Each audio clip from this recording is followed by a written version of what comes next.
Hello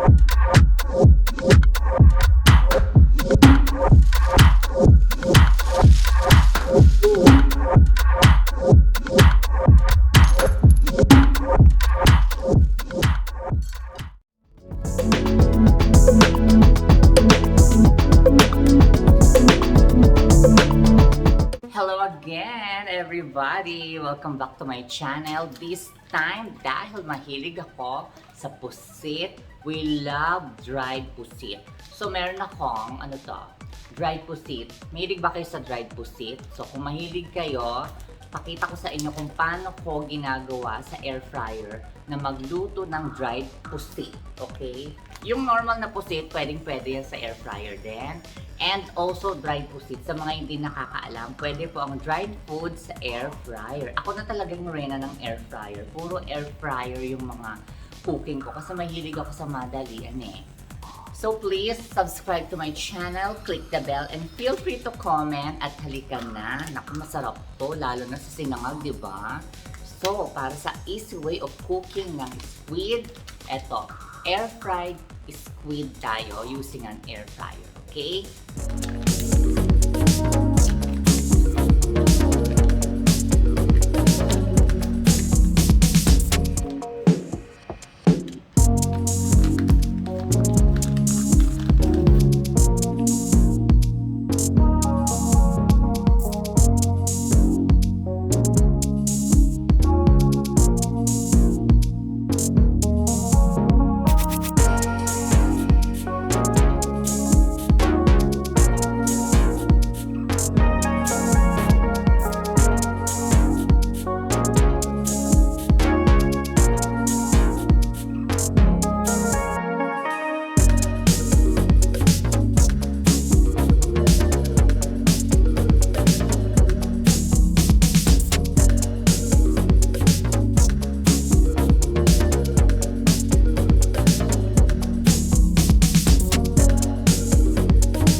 Here we go. Set the air fryer to 200 degrees Celsius and 5 minutes lang. Yan. Pwede ring 6 to 7 minutes if gusto nyo pang mas malutong. Oh yes! Ayan na yung ating dried pusit and crispy siya. Ang galing, no? At less na less ang smell niya. Hindi katulad ng ipiprito nyo siya sa mantika talaga na super maamoy. Pag air fryer ang ginagamit niyo, less ang amoy. So, recommended ko to sa mga nakatira sa condo and stuff. Okay? Ayan. Diba? Ayan na siya.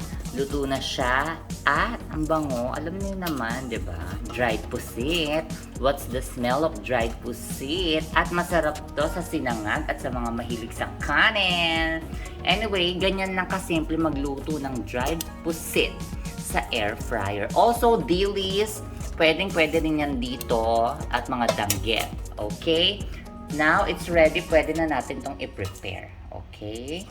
Ayan. You can see the texture. Yes, yan.